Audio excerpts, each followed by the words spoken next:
temperature looks good. Following up. Roger, roll with planet.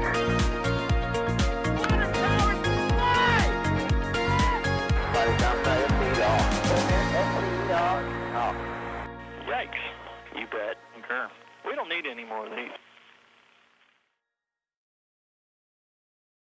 And good morning from Port Canaveral, and welcome to the live stream today.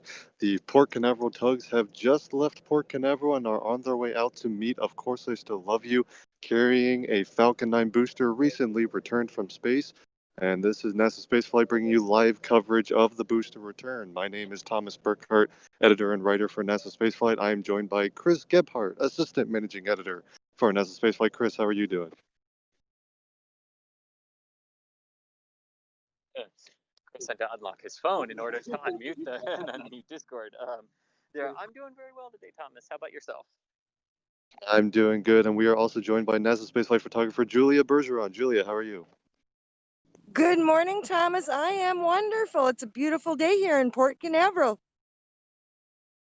All right, and we are standing by to get the first glimpse of Falcon 9 booster 1060.2, which is just outside Port Canaveral right now. The crew transfer, we believe, has just been completed, and the Port Canaveral tugs are going out to meet it and start guiding that drone ship, Of Course I Still Love You, with the booster on board into Port Canaveral. This is the second time this booster has returned to Earth. It recently launched the Starlink mission just this past Thursday.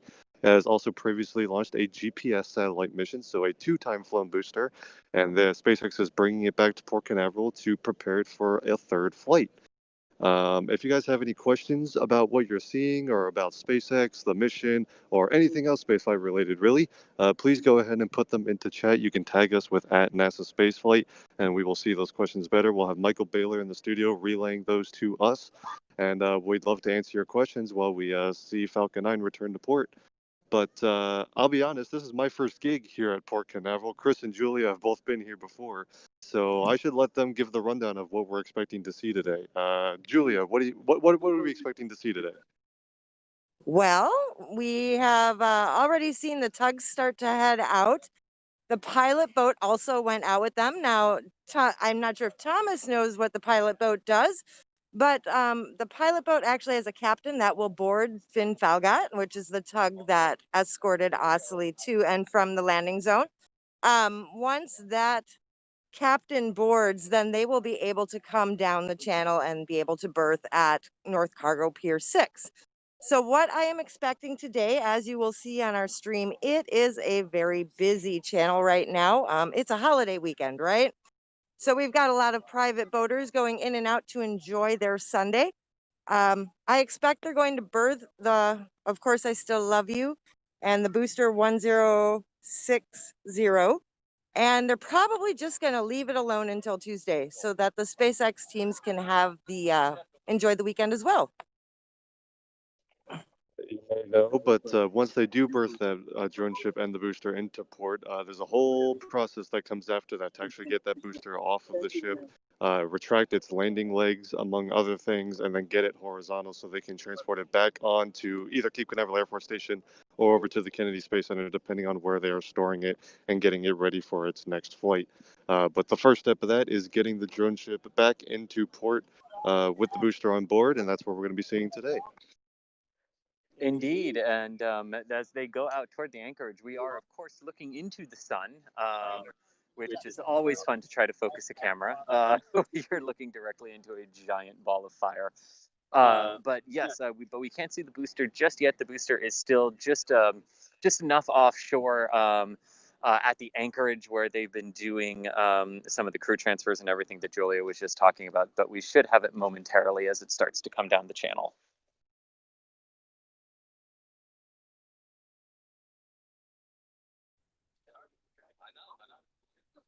And Michael, if we have any questions from chat or anything, feel free to relay that to us while we're waiting for our first glimpse of the booster here.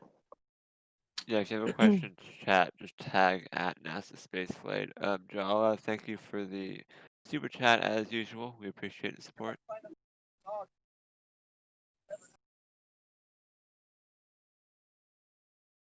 So, hey guys, I know what we can talk a little bit about.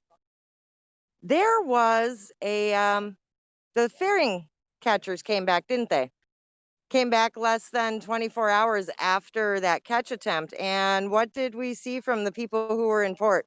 We saw bits of fairing. We didn't actually see fairing halves this time. So, the thing with missions is SpaceX doesn't always update us. So we do not know what happened. We know on the webcast they said basically there were some problems with the catch attempt. But beyond that, what does that mean? Does that mean maybe did the parafoils not uh, deploy properly, or was there maybe some wind gusts at the landing zone that they weren't quite expecting? Well, there's a couple different possibilities. There's a whole list of things that all have to go correctly for a fairing recovery attempt to go well. What we see live in the webcast is the fairings deploying from Falcon 9's upper stage. And after they do that, there's a whole set of maneuvers and procedures that fairing has to go through in order to enable a safe recovery. It has some thrusters on board, which, correct me if I'm wrong, are cold gas thrusters, just like on Falcon 9. And those thrusters are used to orient the fairing so that it will survive reentry, basically point the fairing into the wind as it re-enters and protect itself. And then on the way down, once it gets through that first part of reentry, there is a parafoil on board that has to deploy, and that will help slow the fairing down to a nice slow terminal velocity on the way down. And it's also steerable so that it can steer itself towards the recovery vessel. Once that happens, the fairing recovery vessel has to be where it's supposed to be, and it has to maneuver to account for things like wind and where the fairing actually fell, which there might be some slight error bars there. So there's a lot of different factors in play, and the fairing catch will only occur if all of that goes perfectly. We do know that there was both fairing ships actually did get out there. Originally, we were expecting there might only be one because of the Salcom 1B mission, but because of the slight delay to the Starlink mission, both ships actually did get out there. So there were two ships attempting catches, but it looks like neither of them actually managed to make a successful catch as the fairings came back in some pretty rough shape. Now, if there is something that happens, well before the actual catch attempt, where SpaceX teams can look and say these conditions are not favorable for a recovery attempt, what they can choose to do is to abort the catch attempt and instead be ready to just let it splash down in the water softly and take them out from the water there. But that also only works if the seas are nice and calm, because if the seas are rough, even after a soft splashdown, the fairing might break up due to waves or something like that. So there's also some factors at play there. Um, so, like Julia said, we don't really have an official statement or anything from SpaceX on what exactly happened. Could have been anything from a failed catch attempt or an aborted catch attempt where the fairing broke up after impact. So there's a lot of different ways that could have gone wrong. It is still very much an experimental thing. SpaceX has not gotten its fairing recovery efforts down to the same level as, say, its booster recovery efforts, which are becoming more and more routine, even if not perfect yet. The fairing recoveries is very, very still experimental, and they are still tweaking things and trying new things to try and get that as reliable as they can. So there's a lot of different ways that the fairing recovery attempt for the Starlink mission could have gone. All we know is that the end result were some pieces of fairing, but not complete fairings. Those fairings will not fly again. They'll have to use some of the other fairings that they've recovered or some new fairings, but they're going to continue to work on it moving forward and continue to improve that recovery method. And Julia, I believe we have the second one of the port tenders heading out, right? The third of the three, yes. Yep, we are actually on our third. So this is the last tug. It usually takes 3 tugs plus fin falgout, which was actually attached with the tow line. So it looks like our trio is complete. And we'll have to look on tracking, but I'm sure they're inching toward us now. They're just still going to be outside of our visibility. That anchorage is a little farther away than it appears on a map. So.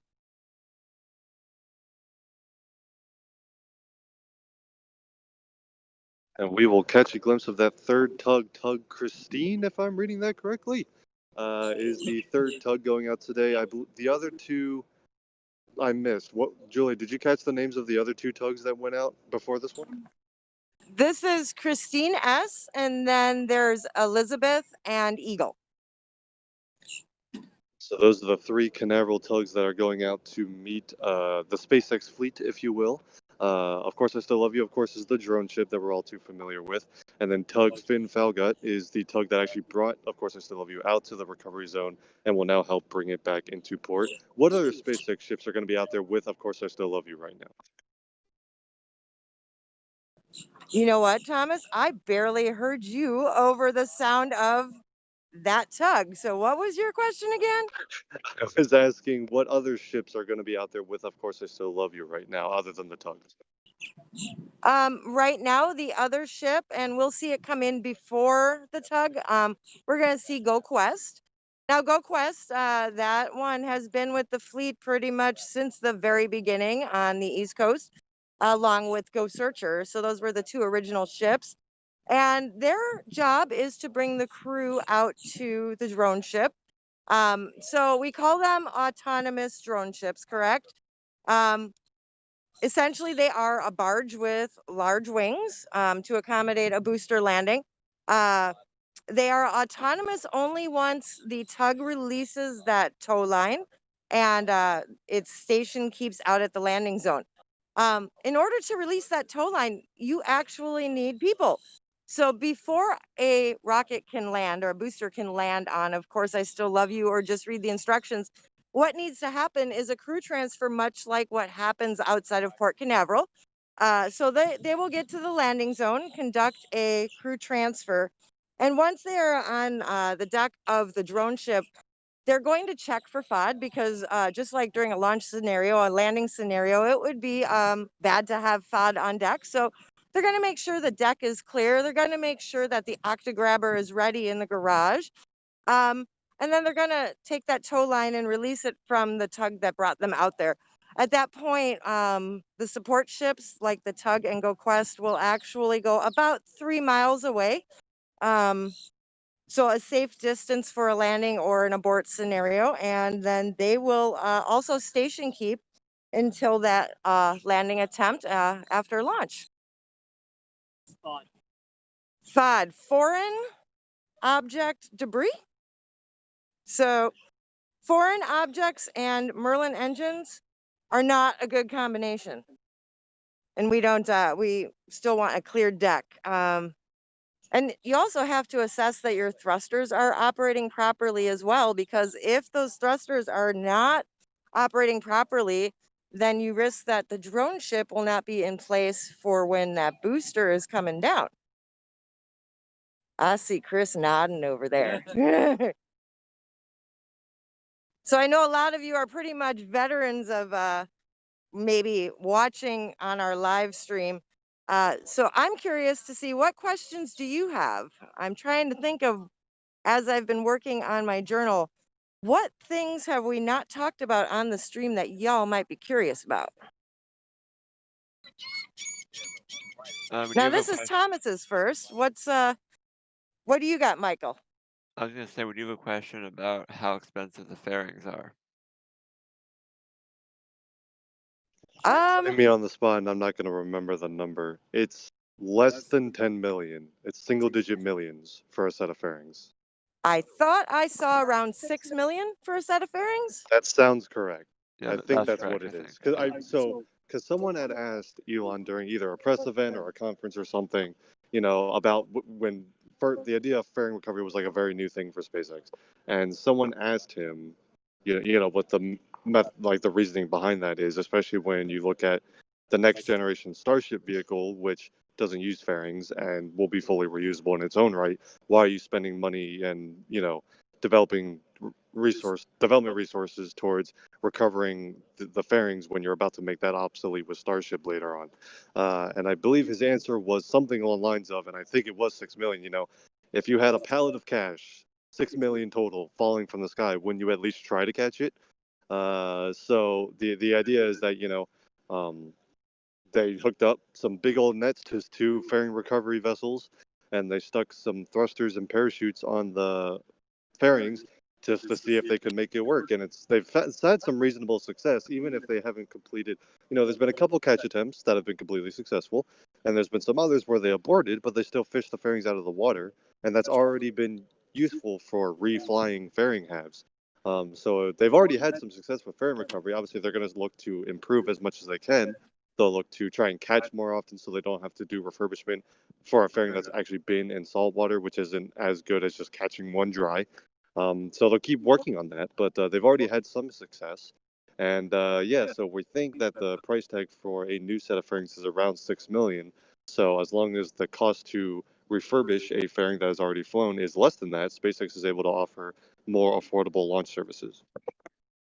And you know what, Thomas? That has got to help the launch cadence as well, because I can't imagine with the manufacturing and curing process for fairings, um, having those kind of made to order, that can't be too easy to fit in. So if you can basically rinse off your fairing halves, make sure they're dried out, any metallic pieces replaced, wouldn't that help your launch cadence stay, especially with this Starlink cadence that we're working with right now of basically every 2 weeks? Very good point. It's not always about reducing the launch cost. It is also about aiding your manufacturing ability. All the fairings are manufactured at SpaceX's headquarters in Hawthorne, California, and trucked on over to Cape Canaveral or Vandenberg, depending on where the launch is happening. And those fairings take time and resources to build, and it helps a lot when you can either fish out or catch fairing halves that have flown already, have been built already, and instead of having to take the time to build a new set of fairings, you can actually just refurbish another one. And if that takes less time than building a new set, just like if it costs less money than building a new one, that's saving you both time and money for preparing a set of fairings for another mission. So yes, that's another good point. And it actually ties into another company that has just gotten into the reuse game. Rocket Lab, the small sat launch company, recently, or not too recently, it was a while ago, when they first announcement, they announced that they're going to make their first stage of their Electron rocket reusable. But the reasoning behind that wasn't actually cost. Rocket Lab's Electron rocket is very low cost to produce. It was designed from the beginning to be a very low cost launcher, and it's a nice small rocket. They didn't even need reuse to make the launch cost kind of where they wanted it to be, at least initially. But what they were having problems with was meeting their launch cadence, the number of launches they wanted to launch in a given time frame. So CEO Peter Beck came out and said, we've come up with a potential solution for our launch cadence problem, and that is to make the first stage reusable, not so that it costs less money, even though that may be a side effect now, but actually so that you don't have to build as many rockets. Because even if you uh, fly each stage just one extra time, so each stage flies twice, you have effectively doubled your manufacturing rate. So there's another big point that the fairing recovery isn't always about cost. It sometimes can be about your launch cadence as well.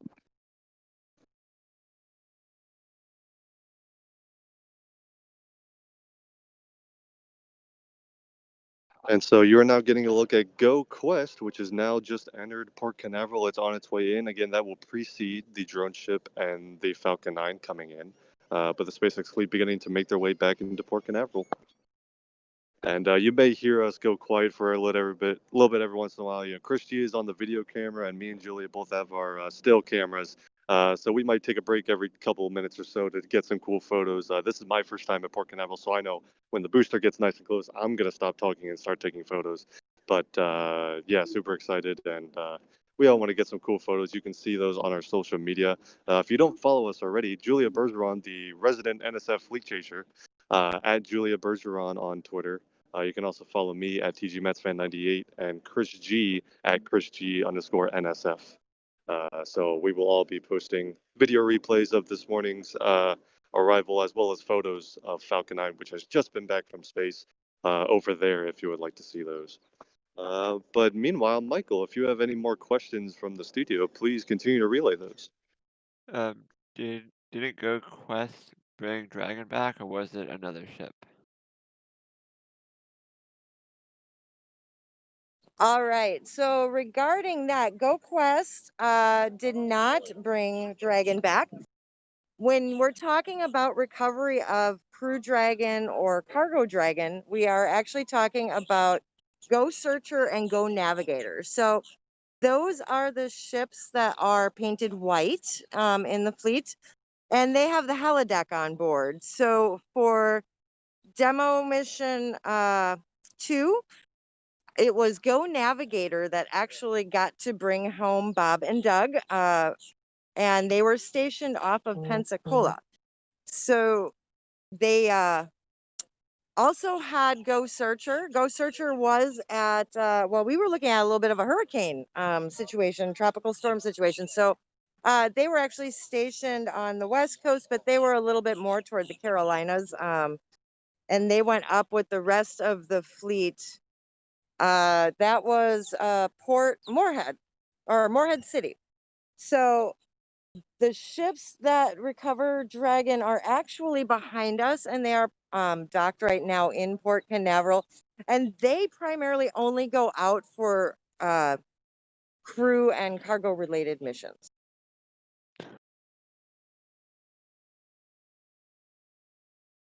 You know what, Thomas? I have a question for you because this one gets a little confusing for me. Now, there is one more ship in the SpaceX fleet that is not on this coast. And actually, I do believe she has seen her last mission, and that was NRC Quest.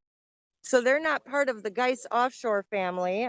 They are operated by NRC. Now, did we indeed see our last recovery on the West Coast? Or are they going to continue with Cargo Dragon splashing down over there?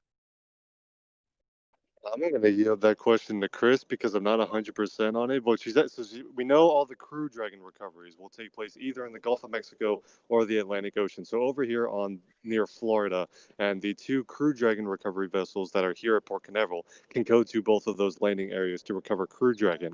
But Cargo Dragon, which is now transitioning to Cargo Dragon 2, which is loosely based on the Crew Dragon spacecraft. I don't know, Chris. Is that going to be splashing down in the Pacific still, or is those all also coming over here? Nope, everyone's transitioning to Florida. So all of them, the Cargo Dragons will be Atlanta as well, close to now. So all dragons, whether they're carrying dragon riders or dragon cargo, are going to be coming back down towards the Florida area, either the Gulf of Mexico or the Atlantic Ocean. And NRC Quest is still at the port of Los Angeles, correct? Yeah.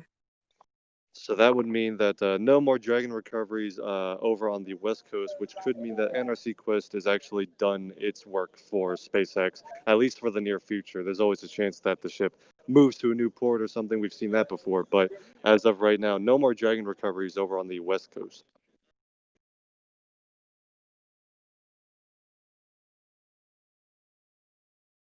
Meanwhile, you guys are getting a really good look at Go Quest. Again, that is the drone ship support vessel. And we are still waiting for our first look at Falcon 9. But right now, with Falcon 9 staying out of view, that's fine with us because we're going to get a good look at Go Quest first.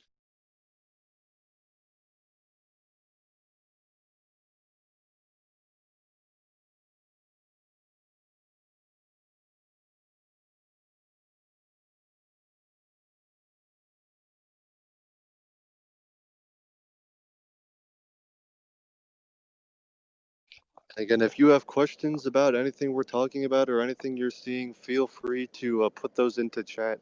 If you tag us with @NASASpaceflight, that'll help us see those questions better. And we'd love to talk more about any questions you may have.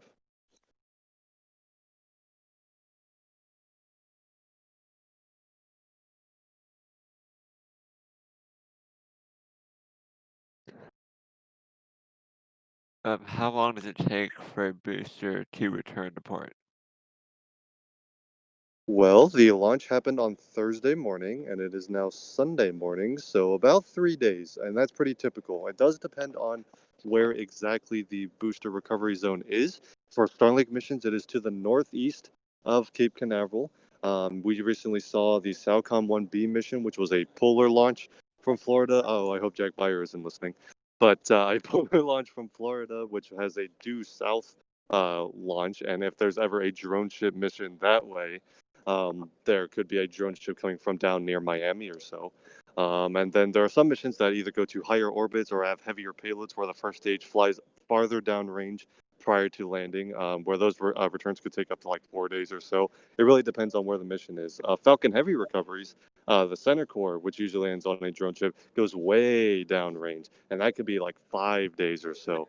But again, it all depends on the specific mission and what vehicle it was and where exactly that booster was landing. But for this particular mission, the Starlink missions, it's pretty standard to be about 3 days before it comes back to port. And then we have a question about Falcon Heavy. Are you guys excited for the dual drone ship recoveries? And do they have 2 transporters for each booster after they arrive in port? Great question. Great question. So, yes, we're excited for the dual drone ship landings of some of the Falcon Heavy side cores for some upcoming missions, most notably the Dragon XL. Missions for the Lunar Gateway will require burning those side cores a little bit longer that prevent them from having enough propellant to come back to LZs 1 and 2. So we're definitely looking forward to seeing that. That'll be cool. The dueling drone ship landings will be cool. But to answer your question about the transporter, there's one. There is one transporter that they have here to move the Falcon 9. Oops, and I just kicked the camera accidentally. So let me make sure I didn't mess that up too much. Chris is really excited for dual booster recovery, guys. He's kicking stuff. It's crazy. I am. I'm all over the place. Yes, so we do have that. But here at Cape Canaveral, there's one transporter. There's one transporter for the boosters. So they both get offloaded. They also can't be offloaded simultaneously because there's one crane to pick them up off of the barges. So one will probably have to wait for port safety. One we're thinking will have to wait out in the Atlantic while one comes in. They take it off the barge, and then the other one can come in. The barge, the drone ship, and then the other one can come in.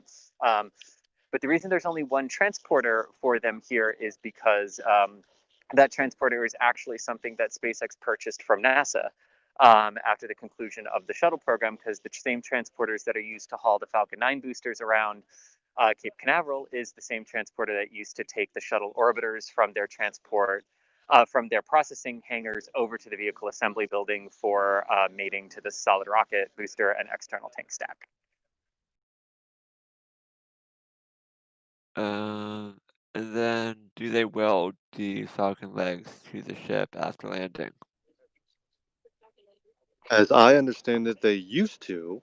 However, they actually don't anymore because they've come out with a better solution than that. Currently, with the new, and I believe this was kind of incorporated into the whole Block 5 reusability thing where they're trying to reduce all the time and resources needed to turn around a booster between flights. Instead of welding the booster to the deck, they use a robot, which Julian mentioned briefly earlier, we like to call it Octagrabber, which is basically just a little square-shaped robot that comes out from a shelter on board the drone ship and actually drives itself underneath the booster and then has some robotic hydraulic arms that come up and latch on to the booster. And that's actually what holds the booster in place once the Falcon 9 has landed and been stable aboard the drone ship after a mission. And that's good for a couple of reasons. First of all, you can control it remotely. We're actually not sure if it's autonomous, like drives itself, or if there's someone remote controlling it. I would assume remote control. Not sure why you'd have to bother to make it autonomous. So I think remote control. But that happens. You can do that without. It is indeed remote control. Yeah. There you go, Chris, with the confirmation. And then basically, you don't have to get people onto the drone ship after landing to help secure the booster, which means that if it's landing in rough seas, which we've seen a couple times, you don't have to do the dangerous task of trying to get crew on from the drone ship or the drone ship support vessel onto the actual drone ship itself during rough seas, which could be dangerous. Instead, you can actually get Octagrabber to go out and secure the booster for you before crew ever get on board. And as you saw right now, they're just outside of port earlier this morning is when they finally did their crew transfer, which, if I'm not mistaken, they didn't actually get any crew aboard, of course, I Still Love You, until just this morning, right? Because the Octagrabber does its securing thing now. And I don't think the crew... Oh, nope, Julia's going to correct me. No. Thomas, remember how I said we had to unhook those chains? You have to hook the You got chains to back re-hook the up. chains up, of course. So I Yeah, stand so although corrected. there are GoPros, there are GoPros on Octagrabber, but they still use human eyes to make sure, because you certainly would not want to be the person with the remote control that knocked over a newly recovered booster. That would be a bad day at work. I'll agree with you on that. So I stand corrected. There is still a crew transfer that happens prior to returning to port.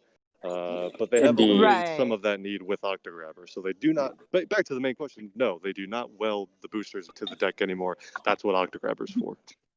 But I do There you believe go. that's a contingent. I do believe they still carry everything as a contingency, like in case Octagrabber doesn't work, in case there's something weird with the recovery and they do need to weld it to the deck, they can if they need to. But that's what they try to avoid it at all possible, if at all possible.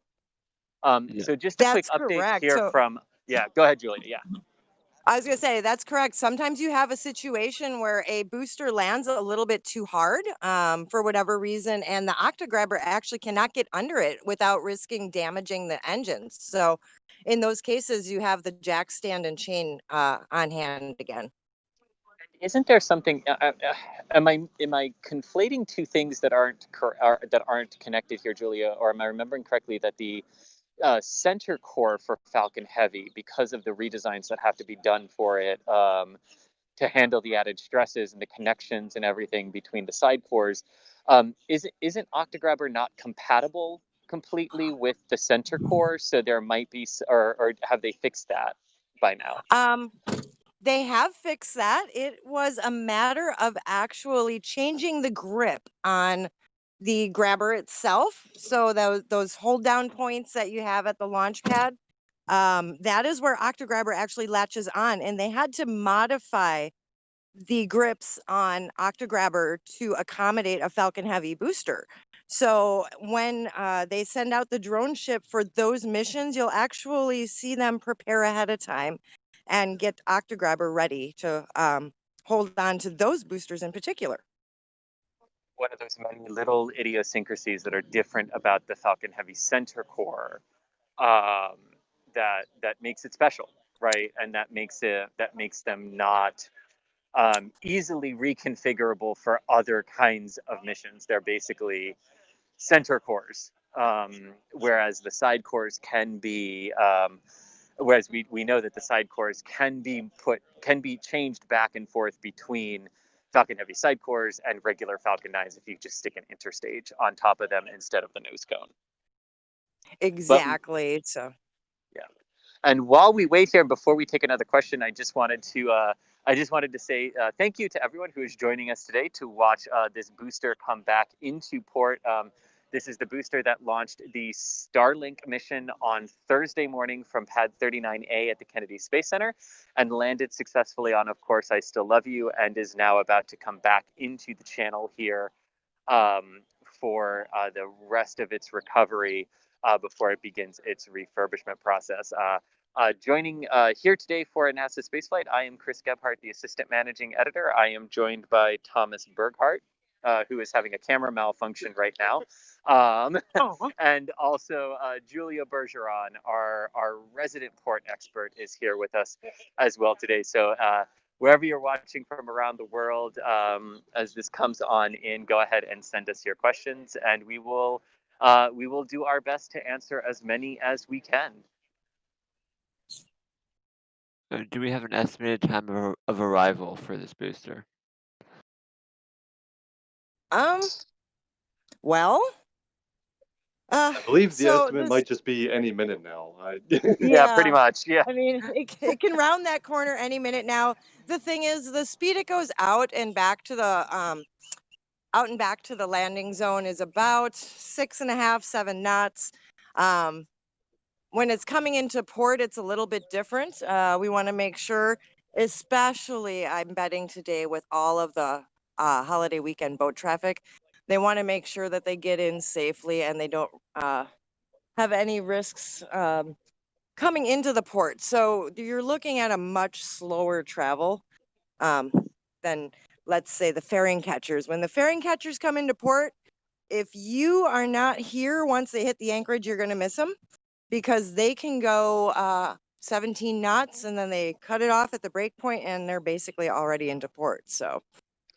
And Julia, because there is a lot of traffic, right? Like I'm seeing something called the Carnival Princess is going out. I have no idea if that's I have no idea if that's a fishing boat or it's a fishing boat. It's a fishing boat. Okay. But the booster would have the priority coming down the channel, right? And the other vehicles would have to split around it, right? They wouldn't hold up for like recreational fishing boats. They wouldn't necessarily keep Falcon 9 out there, correct? Yeah, that's correct, Chris. Putting brakes on the Falcon 9 on a drone ship with a tug is not a quick feat. So they definitely do have the right of way coming up this channel. And I can tell you that the locals are pretty familiar with space hardware coming and going and submarines. So they do know to give it a wide berth. Now that's very interesting, Julia. You said submarine. Tell us more about that. Oh my goodness. So just across from where we are broadcasting from is the East Basin. And within the Which I East can actually Basin, show you. Hang on. I can actually move the camera and show you. Yeah. oh yeah, he can show you. Within the East Basin is the Trident Wharf. The Trident Wharf is where submarines dock. And there's also something pretty cool about this area. And actually, I see a supply and research ship in there right now. But another cool thing is that this is also where, if Bob and Doug had been recovered on the Atlantic side, that is where they come back and they actually would ride on Ghost Searcher right into Port Canaveral, and then that's entry right into base. And then they can go to Houston right from, I'd imagine, the shuttle landing facility. So this port that we're looking at, actually, that basin was pretty much the heart of why this port was founded too. So after that came the cruise industry, and of course fishing has been a staple of this area for a long, long time. And we probably didn't see them go out, but way earlier in the morning is actually when the fishing fleets will go out too. So they'll go out and they'll do shrimping. I know I've been out there and I have caught some red drummers, which are ginormous fish when those are in season. So there is good eating to be had out there, or if you're a sport fisherman and just in it, for the thrill, that is something that's fun to do offshore as well. So when we're not looking at a COVID situation, if you ever get the opportunity to take a boat out to watch a drone ship come in, or maybe an ASDS, or I'm sorry, RTLS, to LZ1, take that opportunity because our shoreline is absolutely beautiful. And we have a lot of good charter captains around here who'll keep you safe too and out of those hazard zones, so you are not a wayward boat. That's what I was going to say. Is yes, the hazard zones that are posted for launches, you can actually still get fairly decently close to some of the launch pads and to the landing pads here at Cape Canaveral, especially when the Falcon 9s perform those return to launch site or RTLS landings. The last one was a little bit different with SAOCOM because it went south, right? The hazard warnings and protecting the channel and protecting the port was slightly different as it headed out. So basically, you had to get out before the warnings and get to the other side. And I think we've got the booster coming on in. So let me readjust the. All right, so yeah, I'm looking to get a little bit better position where I'm standing, but yeah, straight out ahead, which would correlate to, let's see, that's Jetty Park. And so it's approaching basically the beach. So they're going to cross the beach, and there's a little restaurant campground area there. And you can just see it. So it's going to move from on our screen from right to left ever so slowly. And I'm going to work on pulling up marine traffic while we're chatting here. And I can tell you what speed they're actually going once that pops up. 4.8 knot. Oh, you've got it up already. All right. So we have just gotten our first glimpse of B1060.2, the Falcon 9 booster returning to port. We're going to get a much better view as it kind of comes around the corner and into the channel here. But there she is. That Falcon 9 booster has now been to space and back twice, which is, of course, always incredible when you think about just exactly what you're seeing here. You're seeing space-flown hardware, multiple space-flown hardware, coming back into Port Canaveral. We have a question about how Octagrabber secures the booster to the deck, since they do not weld to the deck anymore. Well, that is pure think of it this way. You've basically got the weight of a semi-truck, but it's sitting way down low. So when those four arms latch onto the hold points that they would have at the launch pad, the weight of the Octagrabber itself, it's like a small tank, is all you need to hold that down because your booster no longer has fuel in it. So it's not top heavy like it would have been at the launch pad. It's more of a bottom heavy. And it's also about how you bring your drone ship home. So sometimes they will face into the waves and ride the waves. The one thing you don't want is actually waves hitting you broadside. So it's a combination of the weight of Octagrabber and an experienced tug pilot, captain, bringing that drone ship back that keeps it secure. Yep. How many landings for this booster so far? So she's a 0.2. So this was its second mission and its second landing. Both of them were on drone ship out at sea. And the first landing was on board the other drone ship that's currently just sitting here in Port Canaveral. Just read the instructions. This time it is coming back on board Of Course I Still Love You. So this booster has now seen both drone ships, and I believe it has also seen both Cape Canaveral launch pads because the GPS mission launched from Slick 40 at the Cape Canaveral Air Force Station, whereas this particular Starlink mission launched from Launch Complex 39A at the Kennedy Space Center side of Cape Canaveral, Florida. So both East Coast launch pads and both drone ships for this booster.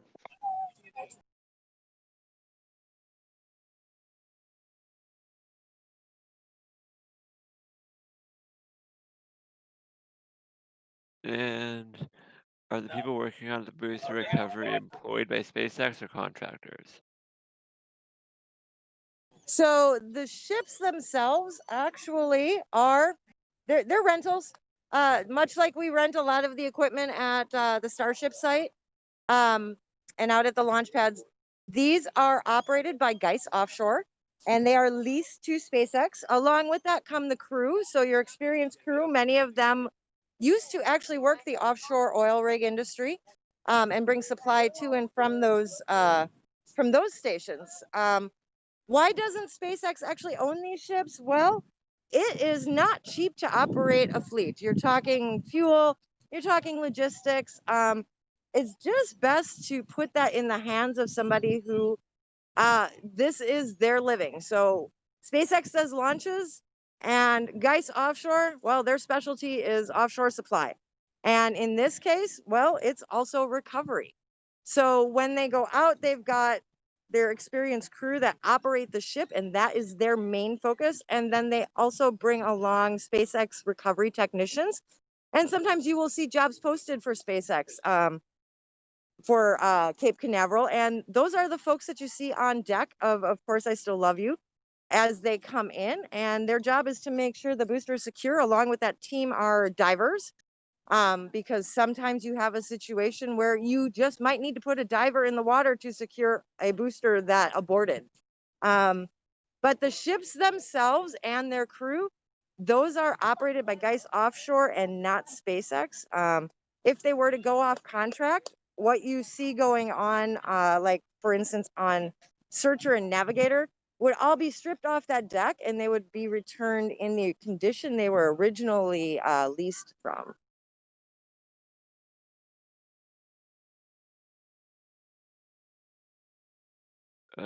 Is there another flight plan for this booster? Yes. We can't tell you for sure what it would be. The booster assignments aren't announced in advance or anything. Unless there's certain NASA missions, there will be a NASA update presentation at some point that might say what serial number the booster is for that kind of mission. But for this particular booster, we do not know what its next flight will be. But it is a very safe bet to say that it will fly again. It's just going to be a matter of where it falls in line with the other boosters that are here at Cape Canaveral. SpaceX basically is now operating a fleet of Falcon 9 cores, and depending on when this booster will be ready to fly again, will determine whatever mission is next in the manifest. But it takes a couple months, right, to refurbish a booster between landing and reflight. There will be a mission a couple months from now that needs its booster, and this booster will end up flying whatever mission that is.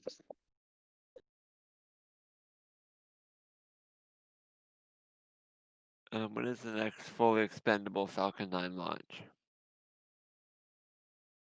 I'm not sure there is one. All the GPS missions, which was the most recent expendable mission, those have now been approved for drone ship recoveries. For example, this particular booster, which was recovered on a drone ship after a GPS mission prior to the Starlink mission. Um, so that there are no expendable missions for that program. All of the commercial crew and commercial cargo programs enable first stage recovery. Most communication satellites to geostationary orbit can do drone ship recoveries. We just saw the Southcom 1B mission, which went all the way to polar orbit, which takes a big performance hit from Cape Canaveral, and yet that still could even return to launch site and land at LZ1. Um, as far as we know, any mission that would require an expendable Falcon 9 will now simply fly on Falcon Heavy, because SpaceX has said that it is basically cheaper to operate a recoverable Falcon Heavy configuration than an expendable Falcon 9. Um, so yeah, I do.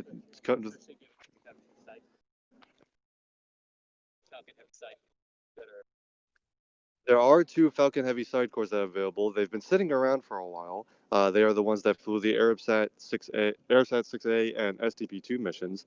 So they do have those available to fly a mission. Although I do think that the next Falcon Heavy mission, USSF 44, launching no earlier than late this year, does require 3 brand new boosters. I don't believe that they will be able to refly side boosters from that mission, which could mean they'll actually have 2 pairs of side boosters available for Falcon Heavy missions. Again, Chris did mention that it is possible to reconfigure those boosters into Falcon 9 cores, but we haven't seen them do that. They've been kind of sitting around. Off the top of my head, I'm not even sure exactly. We know exactly where they are. I'm sure they're on Cape Canaveral somewhere. But yeah, so given that's another reason that Falcon Heavy launches are actually cheaper than doing an expendable mission. So to answer the question, I do not believe there are any expendable Falcon 9 missions on the manifest right now. Now, that doesn't mean that there won't be expended cores, because there are some missions going to either very high orbits, or even interplanetary orbits, like missions to the moon, or the Psyche mission going to an asteroid near Mars's orbit. Those kind of missions launching on Falcon Heavy might need so much performance that they can't even recover the Falcon Heavy cores. There's always a chance that they go. We'd mentioned dual side booster recovery. There's the possibility of recovering both side boosters on the 2 drone ships and expending the center core, or some other combination of expending and recovering boosters. Always a chance that even all 3 Falcon Heavy cores could be expended if it really is a demanding mission. But as far as Falcon 9 is concerned, those missions are going to be reusable, or recoverable at least, for the foreseeable future. Yep, and there's a question about if SpaceX will ever build a new drone ship. That is a great question, and Elon Musk has mentioned in the past the possibility of a third drone ship named a Shortfall of Gravitas, but we haven't heard anything about the actual construction of that ship. There's been speculation that it could serve, improve or increased cadence of Falcon 9 and Falcon Heavy missions. It could support potentially Starship operations if it is a different kind of ship than the traditional jump sits we're used to seeing. But we really don't know exactly what the plans are for that. We do think there is some sort of drone ship vessel in the works as a third one, because Elon has mentioned it, but we haven't heard anything about that recently. So we don't really have any hard details, but it is certainly possible. And then a question about how many Falcon 9 boosters SpaceX has. There are 11 total boosters that have left the factory and are still in one piece. So 11 boosters. That includes the 2 Falcon Heavy side boosters that flew the Arabsat 6A mission and the SDP-2 mission, as well as all of the boosters that have been produced but are yet to fly. Have you seen any footage of Octagrabber in action? Well, No and yes, no, not officially. I do believe it was Stephen Marr who caught it moving once and might have had his camera rolling when we were in Port Canaveral. But officially, no, there is not. And the thing about Octagrabber is unless they're doing maintenance on it, and you just happen to be here when they're putting it in the garage in Port Canaveral, SpaceX does not broadcast what happens on the drone ship out at sea. So we've never really seen that. If we ask really nice, maybe Stephen Marr will dig up that footage and share it with you all today or tomorrow. But nope. What we know about Octagrabber is just from observing it, mostly stationary in port. How tall is the booster? How is the booster? If you're asking about the booster that's coming in front of me You know, right how now, tall is it? how tall is it? Oh, guys, I don't know this answer. I feel like I'm supposed to know this answer, but don't. Well, it's the first stage up to the I think top of Chris G the might be energy Googling stage. it. Yeah. We do not have DOS's method of Starship stacking available to us out in the field. But I'm not sure what we would all stack to get the height of maybe Octagrabbers. Maybe that would be our height comparison here. I need to just stack one of the humans for scale aboard the drone ship and get an estimate that way. There I you think go. we're gonna get back to you on that as far as how tall the So, booster is. so the quick and dirty, the Falcon 9 in and of itself, the entire vehicle stands roughly 220 feet tall on the launch pad, of which the core stage, what we're seeing coming back right now, is about 3/4 of the vehicle. So, rough estimate there for you.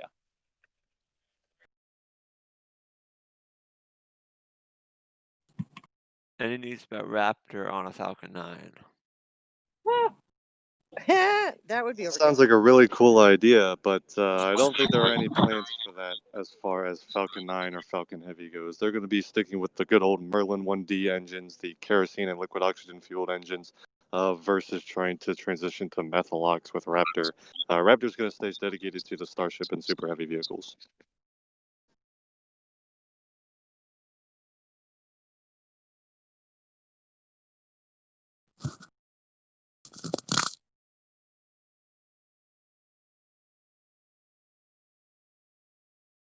Well, it looks like the booster is getting pretty close here. It is. I was about to say it has just finally passed the last little telephone pole in our way, so you're getting a nice clean view of the booster, and it's going to get even closer here in a couple minutes. But it is chugging its way into Port Canaveral. You're seeing, of course, I still love you, with a Falcon 9 booster 1060.2 on board, surrounded by the 4 tugs that have gone out to help guide this booster into port.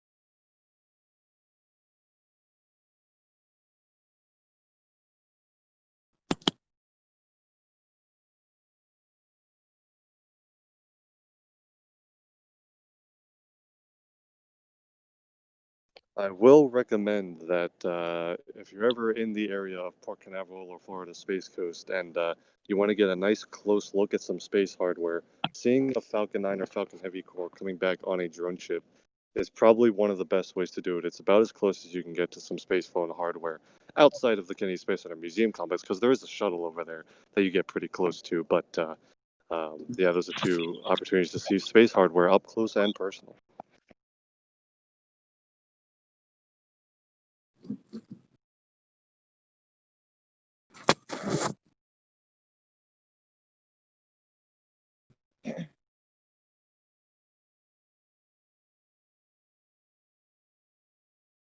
I also love to see everyone who is sitting around here at Port Canaveral has got their attention gazed onto the Falcon 9 booster. It's certainly an attention grabber.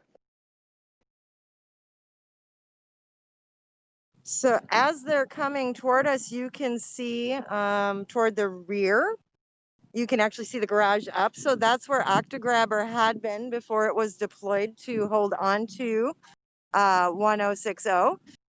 And Chris may be able to zoom in. When we talk about Octagrabber, we're actually looking underneath the Merlins, and you'll see 4 arms reaching up.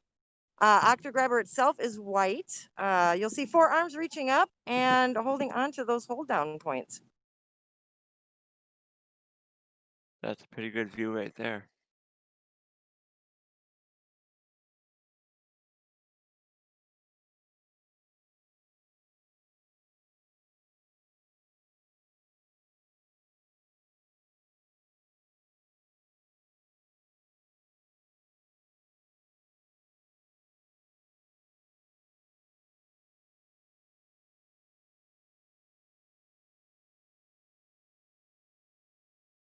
I did warn that we might get a little quiet when we started taking pictures because it is just a gorgeous sight to look at this booster coming in.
For today's standards, it's a lightly toasted booster.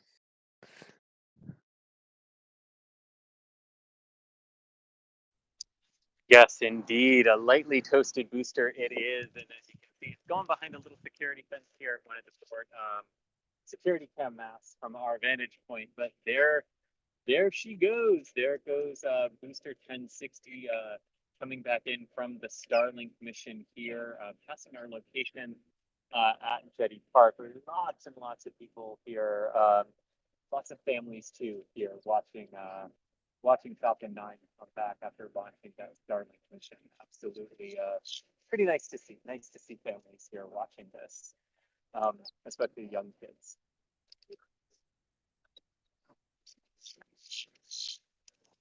But yes, noticeably not as toasty as the previous booster that we filmed coming back into port, which was returning from its 6th flight overall, and that was a very, very noticeably darker booster. And as we discussed there, it's not soot as we were talking about there. It's actually part of the charring that takes place as the vehicle re-enters some of the atmosphere and is heated up during entry, and as all of its engines fire up too for the entry and landing burns as well.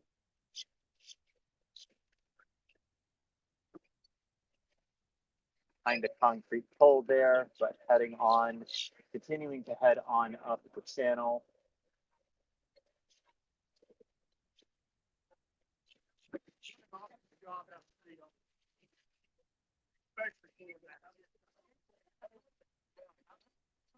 That's your outfit. Oh,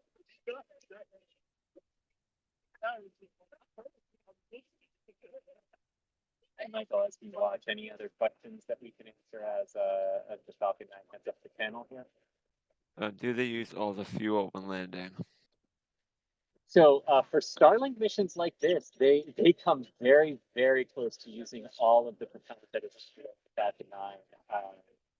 Yes, I believe they have very, very little remaining in the tanks for a Starlink mission, and that ultimately comes down to the mass of the total mass of the payload for Starlink.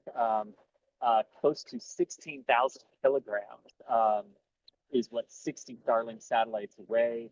and that is basically the upper limit of what a Falcon 9 can accomplish, while still safely returning to the drone ship for recovery and landing. So on these, they very, very definitely do use the vast majority of the propellant in the tanks.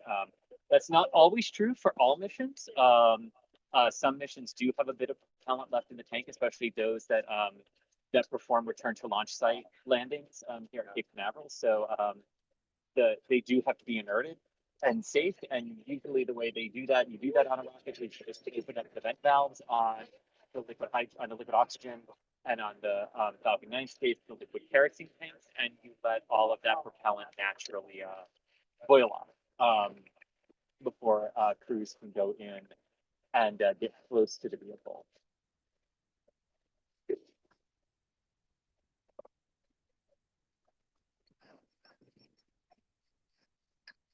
And of course, Julia, one of the interesting things in port, right, is it's not, we don't really see it, and we haven't really encountered it on our screens yet because of the pandemic, but the cruise ships, how does it work with cruise ships and when they're coming back into port like this? Well, we definitely have been spoiled. So right now, unless there is a cargo ship waiting offshore to come in the morning, Falcon 9 has priority. Now, normally, if we're not operating in a COVID situation, and now I am hearing we might not see cruise ships operating until January.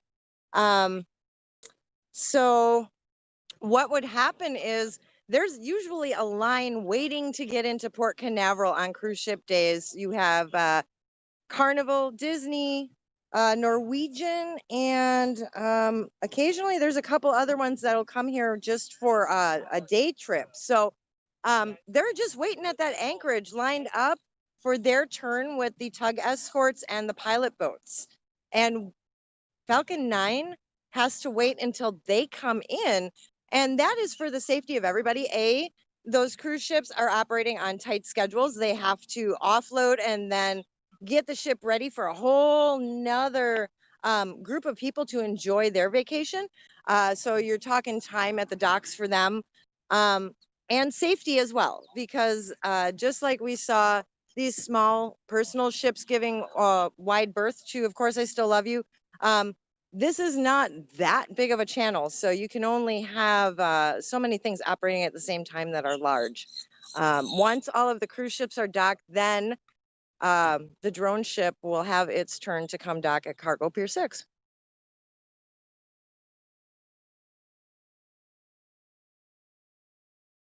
So we've mentioned a couple times, we don't know exactly which flight this booster will launch on next, but there is a couple missions coming up on the SpaceX Manifest. We believe the next one will likely be another Starlink mission towards the middle of this month, maybe even a couple. What are the other missions that we have firm timelines on as far as non-Starlink missions, Chris? Yeah.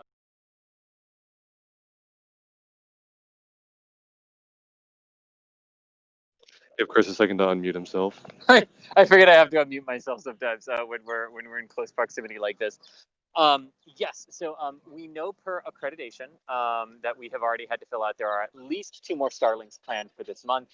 On the 30th of this month, there is the 4th GPS 3 satellite that will be going up. That is a mission from Slick 40 on the Cape Canaveral Air Force Station, and will launch the 4th GPS 3 satellite. After that, we know there's another Starlink in early October per accreditation. But then after that, the one that we know for certain is October 23rd, and that is the Crew 1 flight of Soichi Noguchi, Victor Glover, Mike Hopkins, and Shannon Walker up to the International Space Station as the first regular, I'm going to put that in huge quotation marks, regular crew rotation flight to the International Space Station under the Commercial Crew Program. So we had, you can probably tell how my voice changed there, that I'm smiling a little bit more at that. We had the very successful Demo 2 flight, which launched on May 30th with Bob Bankin and Doug Hurley up to the International Space Station. That mission went so exceedingly well. It shocked Gwen Shotwell. She was very surprised at how smooth it went, and how to the just exactly as they had anticipated Dragon would perform is how Dragon performed. And that really cleared the way for NASA to do a very tight turnaround between the first Dragon flight on Demo 2 and what we now know is Crew 1, carrying those 4 astronauts up to the International Space Station.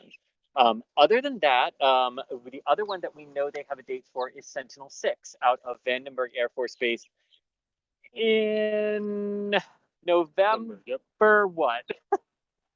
I remember November. I believe officially it's just no earlier than November. Okay. It's, Okay. it's November 10th. November 10th. There we go. November 10th, and that is out of Vandenberg Air Force Base, in California. A polar mission. And according to Jack, I am allowed to say polar when it's Vandenberg. If it's that same trajectory out of Florida, we have to say pitch south. That's a nice joke if you were watching NSF Live yesterday. Because Jack lives in California. Jack is our amazing editor and photographer and videographer extraordinaire. And he goes up to Vandenberg sometimes for these particular missions. So he was joking with us yesterday about what we're supposed to call those missions when they launch from here. But those are the ones that we know, that we have solidified dates for.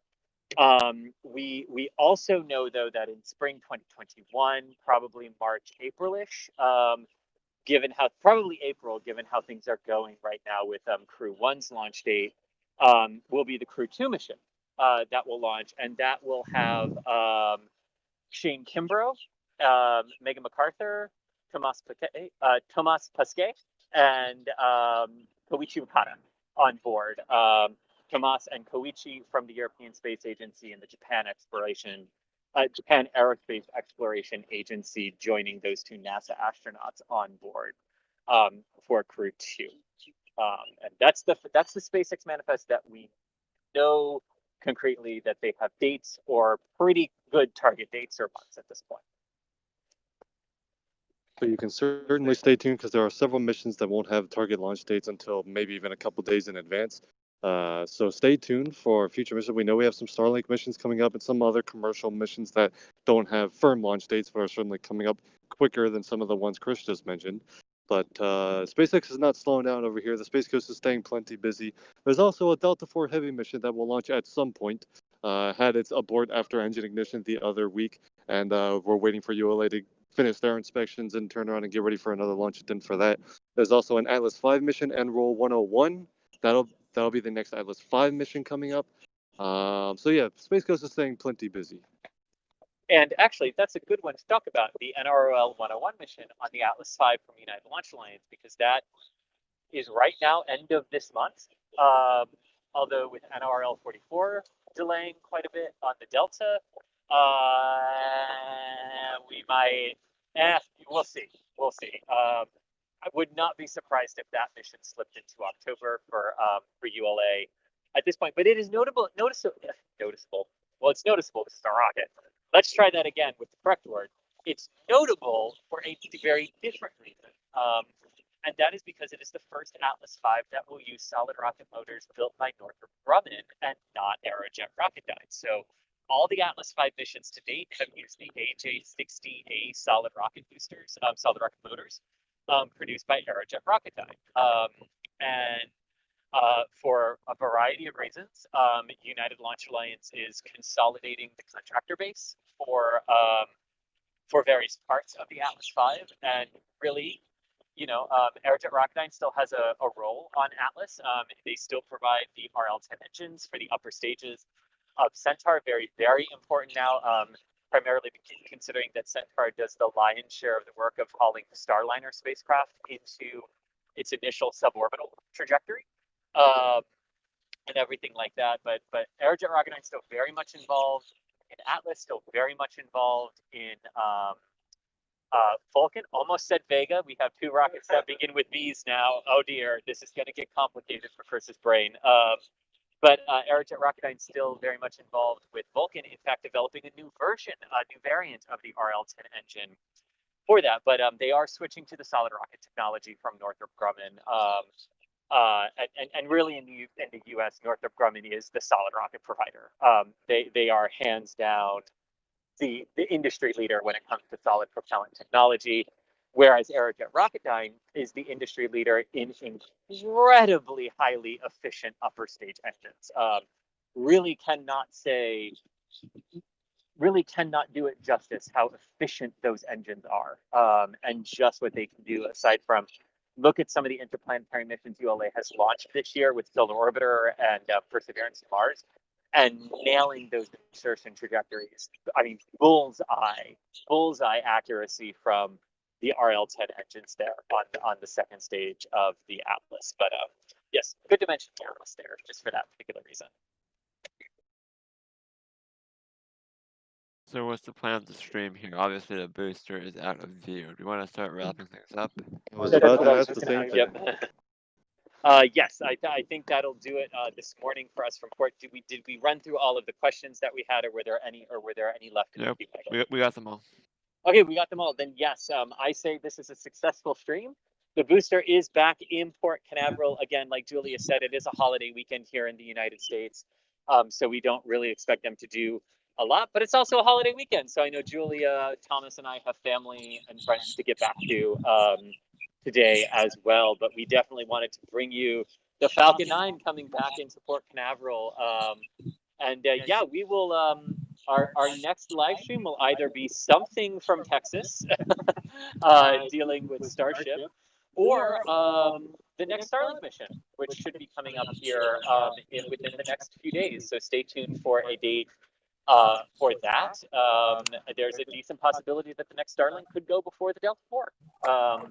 As a matter of fact, that Starlink mission will be from Pad 40 and will be going northeast out of Cape Canaveral, so it is not an impediment to the Delta IV processing on that pad. And NROL 44, not to be confused with NSSF 44, which is USSF 44, which is the Falcon Heavy, the potential Falcon Heavy mission still pending for this year.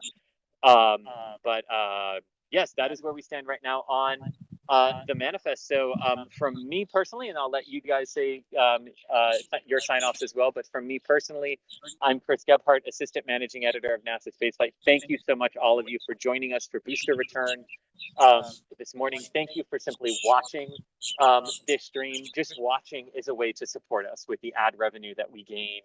I know watching those annoying little ads at the beginning of videos, but it's part of what helps us have the funding to come out here and do this today, and the part of the reason we have funding to do some other really cool things that we're not quite ready to talk about yet, but almost ready to talk about, that we hope you'll be really excited for some of the upgrades that we have coming. But until next time on the stream, I am Chris Gebhardt. I'm signing off. Thomas and Julia, take it away for your sign-offs. I'll go really quickly. My name is Thomas Burkhart, editor and writer for NASA Spaceflight, and thanks again for tuning in. Thanks for joining me on my first ever trip to see a Falcon 9 booster come out to port. It was awesome. It looked great. Can't wait to do it again. Thanks for tuning in. And I'm going to turn it over to resident fleet chaser, Julia Bergeron. Thank you so much, Julia, for offering all of your knowledge and insight into everything we saw today. It was awesome. And thank you, Thomas, and thank you, Michael and Chris, as well, for being a wonderful support team and joining me in Port Canaveral. This is Julia Bergeron signing off from the live stream so I can bring you some pictures on Twitter. Y'all have a great weekend and be safe. And a very special thank you to Michael Baylor, who used the voice you heard asking or relaying all of your questions to us. There is a immense amount of work that goes on behind the scenes on our production side of everything that keeps these streams running very smoothly, and all those graphics and everything that you see on screen. That's all Michael behind the scenes. So a huge shout out to Michael for that. And Michael, if there's nothing else, I think we are good to call it a day from Port Canaveral. Okay, sounds good. That will end the stream. Thank you everyone for watching.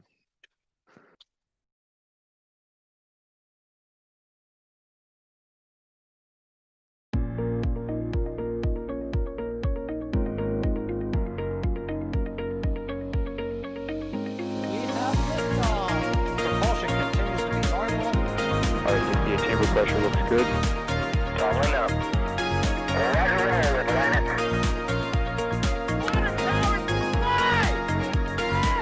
By the downside of speed off. bet. Concur. We don't need any more of these.